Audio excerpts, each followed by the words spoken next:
Game Clip.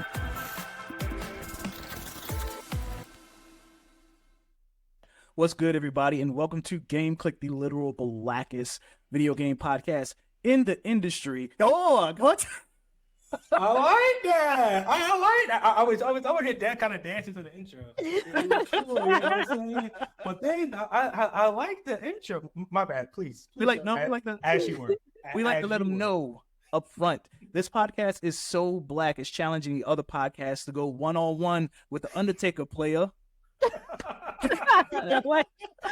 Yo, you know what? Never change. See, never change. Just never change. This is what I'm doing. Thank you. I love this. I love this. I love it. We like to set the bar high. We know you're on your media tour. You're doing your thing. I like to shake it up. Man, stop. It's a blessing and an honor to be here. So thank y'all for that. Yeah. We really appreciate you coming out. As always, I'm your boy, the Charm City Champ. I'm joined here with Reese Plays Games. And Reese, why don't you do the honors? All right. Now, you guys, we have a very, very, very special guest on the show. We have former EA producer, former WWE producer, and visual concept and designer for WWE 2K, Mr. Cornell, and all around great person, amazing guy. Thank you.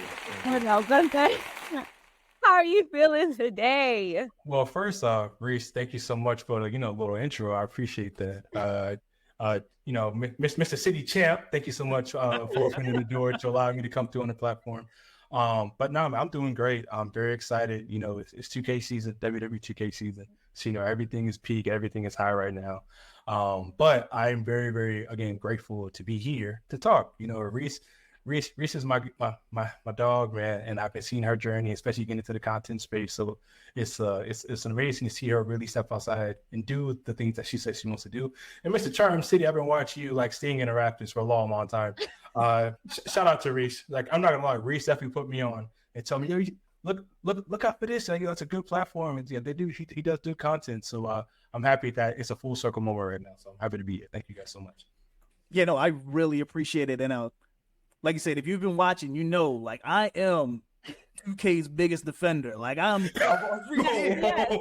every year.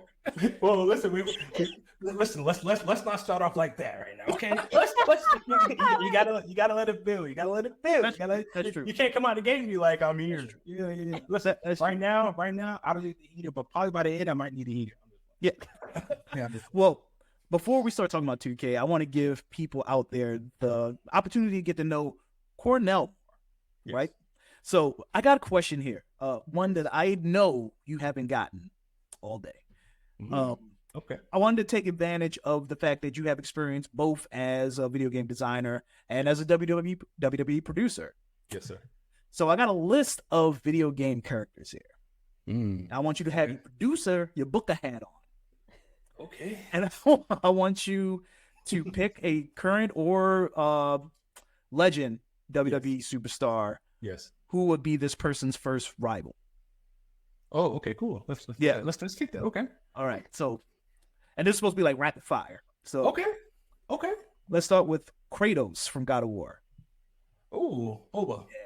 Yeah. Ooh, that's good. Oh, man. I would like to see that. I would like to see that. Barlow from Street Fighter. As another heavy. Michael Brock. Ooh, I'd like to see that. Michael Brock. Yeah, I'll go Brock. Big Brock. You familiar with Yakuza? I am not familiar with Yakuza. Put me on. Ichiban is the main character from Yakuza Like a Dragon. You probably hold on, I'm gonna pull him up. You said like a dragon? Like a dragon, yeah. No, I mean, you might as well just go Dragon League. Keep the dragon on dragon. Actually, I'm not mad at that. What about Tekken? You familiar with Tekken? Oh, yes. Yeah, come on. Yes. All right. King, the one with the... Oh, I know King. Come on, man. Okay. For King, I mean, because of the Japan connection, you could probably go Nakamura a little bit because I remember I do remember when Tekken had in the New Japan stuff that the Bullet Club stuff back in the day. I mean, you could go AJ, but he didn't retire. After you said Legend, so yeah, let's go AJ Styles for that. Yeah. All right, I like that. Last but not least, is a curveball, Luigi from Luigi. Luigi from where? Where you from? Luigi. Okay. Luigi game. So the little brother, right? Yes. Little brother? Yeah, go Jay Uso. Little brother versus little brother. Yeah. Oh, okay. All right. All right. Yeah. One person that's up, another person that's super kick. It's all good. Yeah. It's all Don't good. sleep on him. Don't sleep on Luigi. He in Smash. Exactly. Get down. So we're here mainly to talk about WWE 2K26. Yes. The show never stops. Big entry, a big entry in the series. I mean, for the past couple of years, each one has kind of signified a big change in the series, and this one's no less. I mainly want to talk about this year being the first entry to be current gen exclusive. Yes. Y'all are dropping PS4, y'all are dropping Xbox One, Switch One, y'all are focusing primarily on the Series X and S, and PS5. PC as well. Yes. Was there any advantage in doing this? So I think when you look at it from advantage standpoint, I think one of the biggest things like that we do is like, being able to focus on like the newest technology and like to be potentially like bring the best out of our product. Like that's like our goal, right? With that, right? And there are some certain things that we potentially weren't able to achieve, on the previous gen that we're trying to achieve or are achieving now. But again, like if you see anything, when we first transitioned over from PS3 to PS4, right? Some things, take a little bit of time, right? But our goal is to fully maximize everything we can in the current generation. Are you ready to talk about the Switch 2? I didn't mean to do the DXTs, but so the Switch 2 will have its own beat, and I don't want to take away from I don't want to take away from the Switch's own situation. Like I want to be fair for me. So yeah, I now listen. I'm not shutting down your course. I'm just saying. No. It will be a disservice all period talking to you about Switch 2 stuff when there's other things that'll come forward with that. No, I get it. It was a curveball. I didn't. Dirty dog. Yeah, you a dirty dog. Dirty dog. Golly. A man of the people. I appreciate that. But you a dirty dog. You a dirty dog for that. Speaking of being a man of the people, you can kind of have that moniker too, because we've all been watching you on Twitter, and you get the award for being the most accessible person I think I've ever seen on Twitter, for better or for worse. Yes, right. That's what it is. You gotta be. You gotta be. Like for me, it's like I've been playing WWE video games since I could probably crawl. Like my parents tell the story about me sneaking out of our apartment growing up and going into my uncle's, going through his back patio door. Yes, I was a thief in the night. To play Sonic, but also like in your house and all those kind of things. So I've been a consistent, avid, and committed wrestling game connoisseur. But one thing I'll never forget is like I understand what it's like to be on the other side, right? I understand what it's like to be a player. I understand what it's like to feel like you're yelling into a void and all those kind of things. And the thing that I want to present to people, so I'm always approachable. Now, how you approach people is different, right? Of course. But I never take anything as a sign of disrespect. I look at it as our community is very passionate, and that's just wrestling in general. That the wrestling fans are a very unique bunch, right? We understand what we watch, we understand what we're seeing, but we also understand that we are able to let the imagination run wild for us to enjoy our product, and that takes a different kind of like mindset and skill set to like fully to be embraced into that world. But our community is some of the most passionate, not some, full of the most passionate individuals, and a lot of times people see interactions sometimes and they might think, oh man, this person's going crazy, but I get it. Like we all don't have pain points. There might be something that you really, really love, and it might be so small to charm, but Reese said, no, I really want this hair on Bianca right now. Right, I mean, but here's the thing. Yeah. That is understandable. Why? Because it's her experience. So, I love being, out there and accessible for people to approach. And some people think, oh, well, we don't reply. Like, no, not that I'm ignoring you. It's just certain things. The one, if I'm able to speak on it, I will. But then two, just because I don't reply to you, that does not mean that I'm not sending the feedback to the team. And I think that's something, that. We really, we take feedback to heart. Sentiment is very, very, very, very, very, very, I don't know if I can stress enough, very, very important to us. And how we do things in the decisions that we make. So yeah, I won't ever stop doing that. And that's something that I'm very thankful for, that BC has allowed me to stay doing, and be able to, I don't do it. When it's time to go to work, it's time to lock in. Right. Yeah. And it's like LeBron James is my favorite player of all time. So when he says 0 dark 30, I go 0 dark 30. And then when it's time for me to be able to communicate and have something to talk about for our community, then I'm available. But that's something that I will never change. I will never change that. I will always understand when it comes to our community and what they want, and I will always be available for them, no matter what. I am jealous of your patience. Jealous of your patience.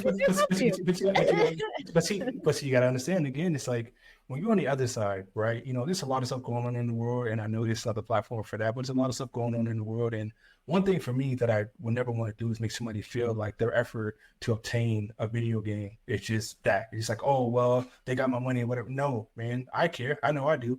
I know we do. And, again, we don't get everything right. We're not perfect, but we try. We try so hard, and we listen to feedback, and we hear it, and we try to do our best to course correct or apply that feedback for future. And I think that's some of the stuff people will definitely see when they play our game this year. It's a lot of feedback that we heard, whether it's quality of life or just certain things that just didn't feel right. We did our best to clean it up top to bottom to make it be the best product that we can present forward. So patience, some say patience, a lot of people say patience. I just say, I say it's understanding. It's just, it's kind of trying to taking myself out of my shoes and understanding that there's always three different sides. There's my side, your side, and then what the actual middle line is here. Right. And that's something that I always, that's something I always keep intact. So yeah, it's all good. One of the main things that I think I've seen people critiquing for 2K26. Yes. Keep in mind, 2K20, nobody has had their hands on it, right? Nobody really knows what's happening. But Ringside Pass, right? Yes. You're introducing a new way to implement DLC and additional content. Yes. To have people kind of gradually unlock as they go. Can you kind of help people understand that? Yes, absolutely. So Ringside Pass, it's new. And when new things and change comes, it's curiosity, anxiety. And at the time when we announced it, it was a little bit, a little thing that happened when we did the whole cover release and all that kind of stuff. So there wasn't a lot of information out. Today, as you're doing this, there was a blog that came out that detailed the exact functionality, what players can get and how they can earn XP and those kind of things. The ideation behind the Ringside Pass is, previously our DLC packs are just the superstars and, or we add in some little bonus here and there. Here you go. Right. And in a WrestleMania 42 situation where we add in superstars, the WrestleMania arena, and then, those kind of things. What the Ringside Pass is now our players have the ability to get way more content. Right. So now we're giving our players 120, different pieces of content, right, that we were not offering previously before. And I think one of the biggest things that people don't people will, once they experience it, I think, once you hear about something, of course, everybody gets, it's the world, right? So you get your first takes on it. Just, you read stuff, you don't really understand it. But I think once they play and get to experience it, they will understand it. The goal is content. A lot of other Ringside Pass variation models, like Battle Passes, a lot of them have the pay to win situation. There's no sort of competitive game, none of that here with us. So all you're getting is content, and that comes in the form of, personas. There's some other little cool little surprises that we have worked in and a lot of things like that. So, our biggest thing is to give our players content consistently, throughout the year. And again, there's 6 seasons. So 6 seasons, 120 per season. Yeah, okay. Yeah. And I think that's where the misconception comes in is a lot of people heard Ringside Pass, and I think a lot of people automatically assume, okay, so does that mean the legends that normally we would get for free, we are now unlocking in the Ringside Pass? Yes, sir. So all of those legends will all be in season 1, and they're all on the free track. So there's two different tracks. There's a premium and there's a free. One thing about our Ringside Pass that we stress and prioritize internally was like, even if you do not switch over to the premium, you can always earn something. So the free track will always be populated with content no matter what. So you will always be able to get something just for playing. And if you ever feel the need to want to switch over, you want to go ahead and join to the premium side, you can. And one of the best things also is that, like, let's say you get all the way to the end of the free track and you're like, you know what, I want to go into the premium. You go ahead and switch over to the premium, everything unlocked. You don't have to go back and redo it over. You get everything at the same time. Also, another big thing is that, our seasons aren't timed. So if season 1 comes out and, Reese might be, going out, doing her thing, might be kind of busy, right?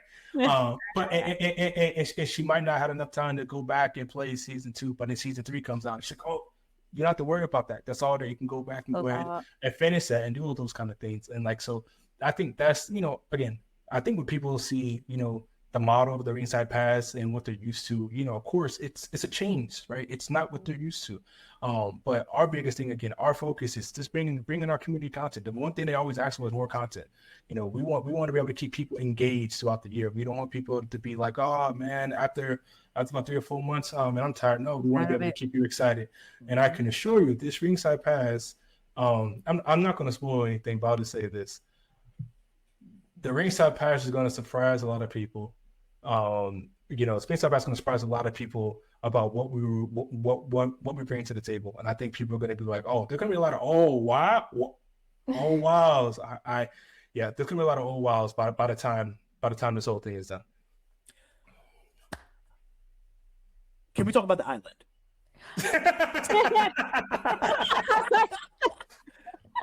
I'm trying to take it easy. So listen. So the island. See, the island is another situation. Listen, I would say, the island, as our thing we talked about, we got, you got 3 new factions in there that you can, join and do your thing. You got a new story. There's just the island it's going to be crazy this year because we're also introducing a new brawl environment called the Scrapyard, where it has like high ledges and a lot of cool, crazy different things that you can see right here. I think one of the biggest things that people have no idea with the info, like once you drop into that Scrapyard, I think a lot of people are going to spend a good majority of the time just running around, looking around and being excited because there's a lot of cool things you can do in there that we haven't had before. So I think that alone is going to have people excited. And people are going to say, all the cool internet videos and clips and memes and all that stuff that's going to be passed around for people, which I think is going to be dope. So listen, the Island team has been working tremendously hard. And they listen to a lot of 6-minute feedback. So I would be wrong to rob them of the ability for them to speak on it, but I can assure you I'm excited. and this is coming from I'm like Soulja Boy. I'm one of the first players in the world to hit Diamond 1. I did that real hardcore, over 300 wins. Okay, so I get in the feet. Sorry. I like the island. There's definitely for it to be y'all's first attempt at something like that. Yes. There was a lot of good in there. I mainly liked going back to kind of the silliness of kind of like maybe the SmackDowns and the SmackDown versus Raws. Like I really missed that in my wrestling games. The island really had that. Well, I mean, I think that's one of the things with the Scrapyard, right? We kind of get that ability to kind of have that fun again. And I mean, also I think a lot of things too that we try to replicate, like we try to bring back the feeling of fun, like that 3-letter word, 3 letters, 1 word, fun. Like you look at stackable tables, you look at thumbtacks, right? Like look at the Inferno match, I Quit match. Like we're doing a lot of things to try to bring back the fun factor while also being able to continuously like build on our title, make it bigger, make it better the best way that we can. So fun is always the goal. Hey y'all, well, Cornell, thanks for joining us. Any last things? Any last thing you want to say? Last thing I'll say is everybody take care of yourself, love yourself. Always just make sure how valuable you are and how much everybody in this world means to somebody else. And yeah, that's all. Thank you guys so much for having me on. Always with the words of wisdom. Hey, I'm always around. Champ, when the game drops, if you want to go ahead and run some ones, let me know. We got you. I got you. It's not a problem. Funk's my goat. Listen. I respect the cover star of WWE 2K26 CM Punk. Pre-orders out now, available available March 6th on the Attitude Era, about the other editions in regular retail for regular release date March 13th and in retail. But thank you guys so much for having me. I really do appreciate your time. Thank you so much. You heard that, man. Walk, don't run. As always, get good, be good, stay good. We're out. Gameplex.